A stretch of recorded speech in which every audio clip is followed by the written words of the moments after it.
আর আমাদের scooty cylinder তৈরির কাজ চলছে, এটা অলরেডি তৈরি শেষ। এটা হচ্ছে আপনার স্কুটি হাইডেন সিলিন্ডার, যেগুলো স্কুটির ভিতরে যে বক্স থাকে সেই বক্সের সিটের নিচে যেগুলো বক্স থাকে সেই বক্সে বসবে এগুলো। তো ভাইয়ের জন্য ও মাল রেডি করতে হবে।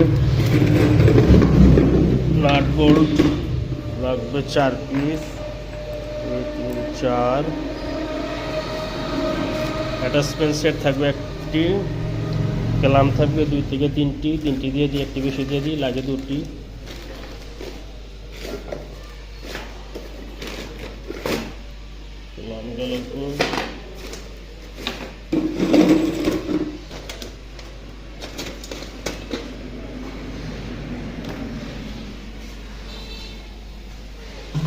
সিলিন্ডার ক্লাম থাকবে 2টি।